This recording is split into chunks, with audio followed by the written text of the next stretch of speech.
Kasih karunia dan damai sejahtera dari Allah Bapa dan dari Tuhan Yesus Kristus menyertai saudara sekalian. Amin. Firman Tuhan untuk kita pada pagi ini diangkat dari Ibrani pasal 4 ayat 12. Demikian bunyinya. Sebab firman Allah hidup dan kuat, dan lebih tajam daripada pedang bermata dua manapun.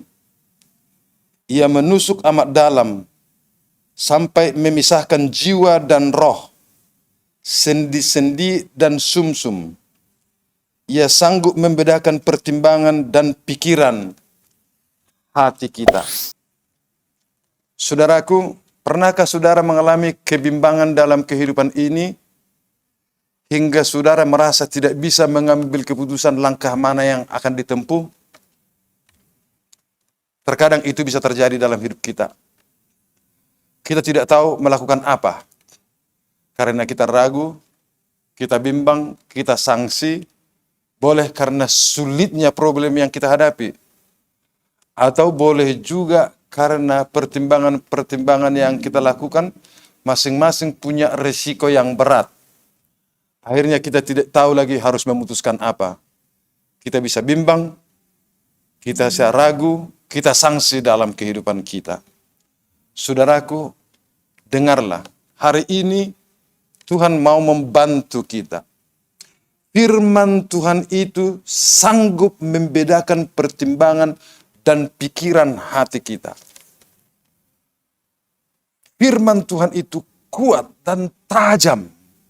Dia bisa menembus hati, menembus pikiran, menembus sumsum kita, menembus sendi-sendi kita, menembus hati kita.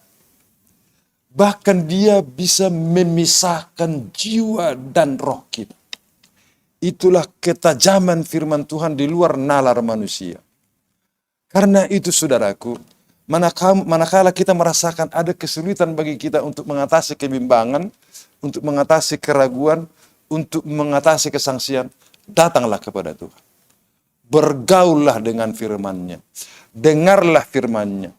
Masukkanlah firman-Nya ke dalam dirimu, ke dalam hatimu. Sebab firman itu sanggup menembus pertimbangan manusia, pertimbangan pikiran manusia, pertimbangan hati manusia. Firman itu bisa menembus sampai hati kita yang terdalam.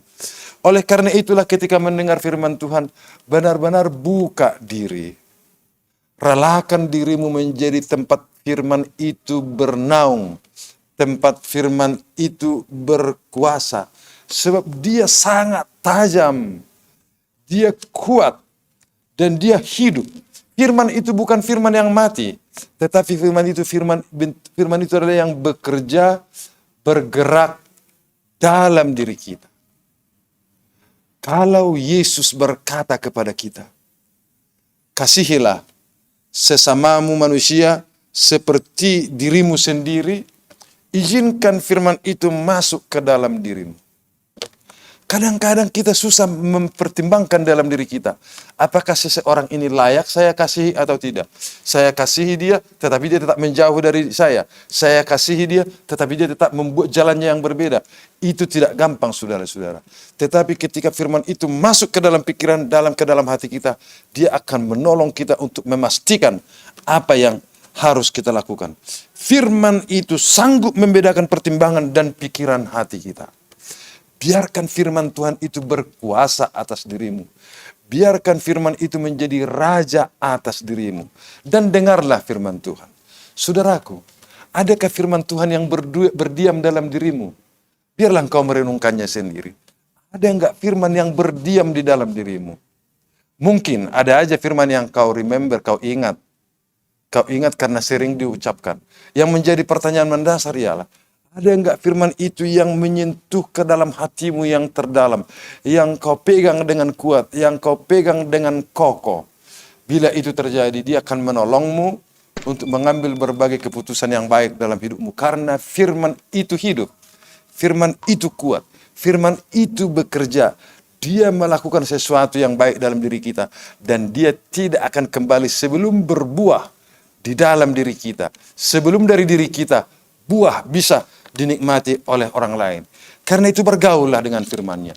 Dan firman itu sesungguhnya ialah Yesus Kristus.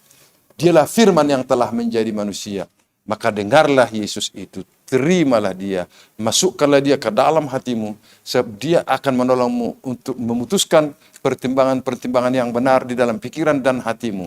Dan dia hidup, dia bekerja untuk melakukan yang terbaik dalam hidupmu, untuk menyelamatkanmu, untuk membawamu ke level yang lebih baik di dalam kehidupan beriman kepada Tuhan Yesus Kristus. Amin. Kita berdoa. Terima kasih Tuhan. Kami sudah tahu firman-Mu hidup dan kuat. Dia tajam, bahkan bisa menembus, memisahkan jiwa dengan roh. Dia menembus sendi-sendi dan tulang-tulang kami. Dia mampu masuk ke dalam pertimbangan hati dan pikiran kami. Terima kasih Tuhan. Biarlah firman-Mu berdaulat di dalam kami. Dan izinkanlah setiap kami umat-Mu memegang firman-Mu di dalam kehidupan kami. Karena firman-Mu yang bekerja itu akan menolong kami untuk melakukan yang sesuai dengan kehendak-Mu. Supaya di dalam berbagai kehidupan kami yang kami tidak sanggup melakukan sesuatu. Tetapi firman-Mu akan menolong kami untuk dapat dan mampu melakukannya. Biarlah firman-Mu Tuhan terjadi atas kami. Dan tolonglah umat-Mu untuk mendengar firman-Mu dan memasukkannya ke dalam hati mereka. Supaya firman itu berkuasa di dalam hati mereka. Supaya firman itu bekerja untuk menyelamatkan kami setiap umat yang mendengar-Mu. Terima kasih Tuhan Yesus, Engkaulah firman yang hidup, yang kuat, yang tajam, firman yang menyelamatkan. Berdiamlah di dalam diri kami, dan Engkaulah yang menolong kami untuk mengambil keputusan dalam pertimbangan kehidupan kami yang lebih baik di hadapan-Mu. Dan biarlah umat-Mu sepanjang hari ini tertolong karena kuat kuasa-Mu terjadi atas umat-Mu. Sehingga setiap kali mereka melakukan pekerjaannya hari ini menjadi pekerjaan yang baik, yang berguna, yang berkenan di hadapan Tuhan. Dimuliakanlah Engkau ya Bapa oleh karena Yesus Kristus Tuhan kami. Amin. Terimalah berkat Tuhan. Anugerah Tuhan Yesus Kristus, kasih setia Allah Bapa, dan persekutuan dengan Roh Kudus menyertai kamu sekalian. Amin. Tuhan memberkatimu saudara-saudaraku. Semoga sepanjang hari ini pekerjaanmu yang baik berkati